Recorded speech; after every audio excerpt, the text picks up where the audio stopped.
कार्तिक मास महात्म्य कथा अध्याय 4।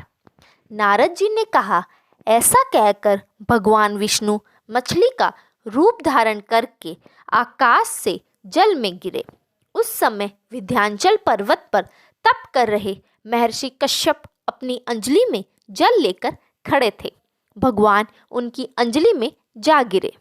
महर्षि कश्यप ने दया करके उसे अपने कमंडल में रख लिया। मछली के थोड़ा बड़ा होने पर महर्षि कश्यप ने उसे कुएं में डाल दिया। जब वह मछली कुएं में भी न समा सकी तो उन्होंने उसे तालाब में डाल दिया। जब वह तालाब में भी ना आ सकी तो उन्होंने उसे समुद्र में डाल दिया। वह मछली वहाँ भी बढ़ने लगी। फिर मत्स्य रूपी भगवान विष्णु ने इस शंखासुर का वध किया और शंखासुर को हाथ में लेकर बद्री वन में आ गए।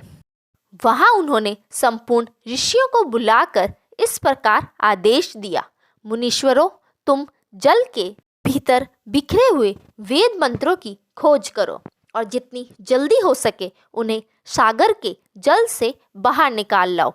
तब तक मैं देवताओं के साथ प्रयाग में ठहरता हूँ।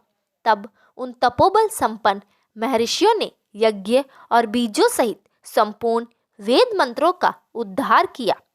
उनमें से जितने मंत्र जिस ऋषि ने उपलब्ध किए वही उन बीज मंत्रों का उस दिन से ऋषि माना जाने लगा। तदंतर सब ऋषि एकत्र होकर प्रयाग में गए। वहां उन्होंने ब्रह्मा जी सहित भगवान विष्णु को उपलब्ध हुए सभी वेद मंत्र समर्पित कर दिए। सब वेदों को पाकर ब्रह्मा जी बहुत प्रसन्न हुए। उन्होंने देवताओं और ऋषियों के साथ प्रयाग में अश्वमेध यज्ञ किया। यज्ञ समाप्त होने पर सब देवताओं ने भगवान से निवेदन किया, देवाधिदेव जगन्नाथ, इस स्थान पर ब्रह्मा जी ने खोए हुए वेदों को पुनः प्राप्त किया है और हमने भी यहाँ आपके पश्चात से यज्ञ भाग पाए हैं। अतः यह स्थान पृथ्वी पर सबसे श्रेष्ठ पुण्य की वृद्धि करने वाला एवं भोग तथा मोक्ष प्रदान करने वाला हो।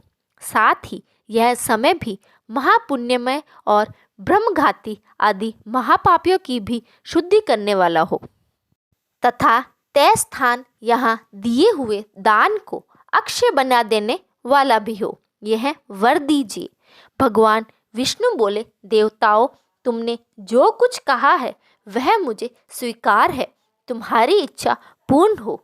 आज से यह स्थान ब्रह्म क्षेत्र के नाम से प्रसिद्ध होगा।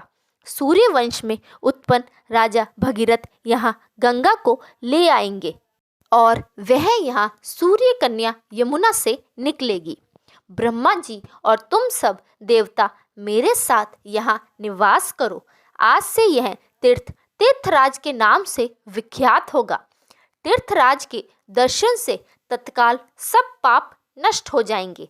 जब सूर्य मकर राशि में स्थित होंगे उस समय यहाँ स्नान करने वाले मनुष्य के सब पापों का यह तीर्थ नाश करेगा।